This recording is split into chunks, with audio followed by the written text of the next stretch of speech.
My dear student, मैं राकेश कुमार शर्मा आज आपको एग्रीकल्चर में अर्थवर्म का इंपॉर्टेंस पढ़ाऊंगा। अर्थात बेटा केंचुए का कृषि में क्या महत्व होता है उसके बारे में आपको अध्ययन करवाऊंगा। तो देखिए बेटा, कोई भी जीव है तो उसके इंपॉर्टेंस में हम दो तरह की चीजें पढ़ते हैं। एक वो जीव जो हमारे लिए लाभदायक है, यूजफुल है, और वही जीव कुछ कारणों से हमारे लिए अनयूजफुल अर्थात हानिकारक भी होता है। तो आज हम केंचुए का कृषि में महत्व के रूप में बेटा इसके इंपॉर्टेंस लाभ पढ़ेंगे। तो लाभों में आपको मैं सबसे पहला जो लाभ है इसका वो पढ़ाऊंगा बेटा। नंबर 1, प्रलोभक व भोजन के रूप में। प्रलोभक, प्रलोभन, अपनी ओर आकर्षित करना। कि सर ये पॉइंट हमें क्या समझाता है? तो बेटा इस पॉइंट से मैं आपको ये समझाना चाह रहा हूं कि जो केंचुआ है ये विभिन्न प्रकार के जीवों को पकड़ने के लिए प्रलोभक के रूप में काम में लिया जाता है। जैसे हमें समुद्र के किनारे पर मछली पकड़नी है तो उसके लिए हम क्या करते हैं, केंचुए का चूर्ण बना करके और उसको हम इस प्रलोभन के लिए काम में लेते हैं। इस प्रलोभक के रूप में इस केंचुए का यूज करके और मछलियां हमारे किनारे पर आ जाती है और उनको पकड़ लिया जाता है। कहने का अर्थ हुआ कि जो केंचुआ है उसे विश्व भर में प्रलोभक के रूप में मछलियों को पकड़ने के लिए काम में लिया जाता है। और इसके अतिरिक्त कई जीवों के द्वारा इसे भोजन के रूप में भी खाया जाता है, जिससे कि पारिस्थितिक जो संतुलन है बेटा वो बना रहता है। तो आपका एक पॉइंट कंप्लीट हो गया कि केंचुए का कृषि में जो महत्व है उसमें पहला लाभ हुआ बेटा हमें प्रलोभक एवं भोजन के रूप में। अर्थात जीवों को पकड़ने के लिए इसे प्रलोभक के रूप में काम में लिया जाता है और विभिन्न प्रकार के जीवों के द्वारा इसको भोजन के रूप में खाया जाता है, जिससे पारिस्थितिक संतुलन बना रहता है। नंबर 2 है बेटा जैविक खाद के रूप में। जैविक खाद, बायोलॉजिकल बेटा फर्टिलाइजर बनाने के लिए इसको काम में लिया जाता है। मैंने आपको पहले ही बता दिया और आज मैंने इस सेंटेंस को रिपीट किया है बेटा कि केंचुए को किसानों का मित्र कहा जाता है। मित्र क्यों कहा जाता है? क्योंकि बेटा ये किसानों के लिए बहुत ही ज्यादा यूजफुल होता है, उपयोगी होता है। केंचुए का जो उदर होता है बेटा, उस उदर में विभिन्न प्रकार के पाचक रस पाए जाते हैं। उन पाचक रसों की सहायता से कार्बनिक पदार्थ और मृदा खनिज पदार्थों को पौधे के लिए बेटा उपयोगी स्वरूप जैविक खाद के रूप में इसमें कन्वर्ट करने की क्षमता होती है, जिसके कारण ये बेटा कार्बनिक पदार्थों को और मिट्टी को खा करके उस जैविक स्वरूप अर्थात बेटा छित्तियों के रूप में, कास्टिंग्स के रूप में, छोटे छोटे दानों के रूप में, मल के रूप में त्याग देता है और उस कास्टिंग्स को, उन छित्तियों के स्वरूप उस मल का उपयोग हम जैविक खाद के रूप में विभिन्न प्रकार की खेती के उपजाऊ बनाने के लिए काम में लेते हैं। तीसरा जो पॉइंट है बेटा वो है हमारा मृदा सुधारक के रूप में, मिट्टी को सुधारने के लिए। तो बेटा केंचुआ क्या करता है, भोजन की तलाश में एक स्थान से दूसरे स्थान पर गमन करता है। तो निश्चित है वो गमन करेगा तो डायरेक्ट उड़ के तो जाएगा नहीं। नेचुरल है कि वो बिलों में बिल बना करके एक स्थान से दूसरे स्थान पर गमन करेगा। तो बिल बनाने से क्या होगा बेटा, मिट्टी में क्या छेद ही छेद हो जाएंगे। उस छेद होने से मिट्टी में से बेटा जल के निकास की जो क्रिया है वो और बेटा जल धारण करने की जो क्षमता है वो दोनों ही बढ़ जाएंगे।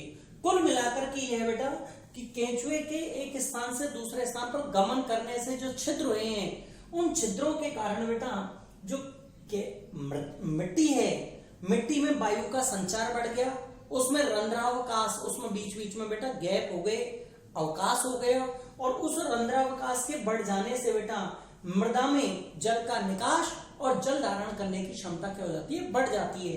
परिणाम स्वरूप बेटा जो मृदा है वो हमारी अच्छी हो जाती है, उपजाऊ हो जाती है, जिसके कारण हमारे उपजाऊपन अधिक होने से हमारा जो बेटा उत्पादन क्षमता है वो भी क्या हो जाता है, बढ़ जाता है। लेकिन हर जगह पर अपन एक पॉइंट पढ़ाते हैं बेटा कि दुनिया में जो कोई चीज हमारे लिए लाभदायक होती है तो वो निश्चित है कहीं ना कहीं पर किसी न किसी बिंदु के रूप में हमें हानि भी पहुंचाती है।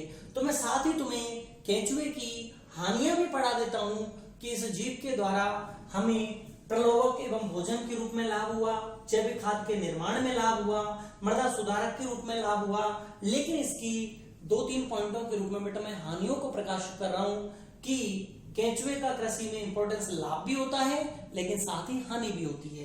तो बेटा आप हानियों को पढ़ लीजिए, मैं आपको हानि भी।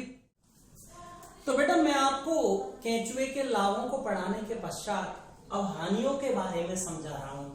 तो केंचुए का कृषि के महत्व में बेटा क्या क्या हानि है, तो देखिए सबसे पहली हानि है बेटा मृदा का कटाव। आपने कहा था कि केंचुआ भोजन की तलाश में एक स्थान से दूसरे स्थान पर जब चला जाता है तो वो मिट्टी में बेटा बिल ही बिल बना देता है, उसे पोला कर देता है। तो निश्चित है मिट्टी में बेटा रंध्र अवकाश बढ़ जाते हैं, मिट्टी में आवागमन की क्षमता के कारण गमन के कारण बेटा बीच में थोड़े रिक्त गैप हो जाते हैं, अवकाश हो जाते हैं। इस अवकाश से फायदा तो हुआ कि वायु का संचार बढ़ गया, रंध्र अवकाश बढ़ने से जल धारण की क्षमता ये बढ़ गई, लेकिन बेटा उससे हानि क्या हुई कि वो मिट्टी थोड़ी सी दलदली हो गई, ढालू हो गई, क्योंकि वो फुसफुसी हो गई। परिणाम क्या हुआ कि बेटा जैसे ही बहुत ज्यादा तीव्र गति से जैसे ही बरसात आती है वो ढालू और वो दलदली जो मिट्टी है बेटा वो एक स्थान से दूसरे स्थान पर मूवमेंट कर जाती है।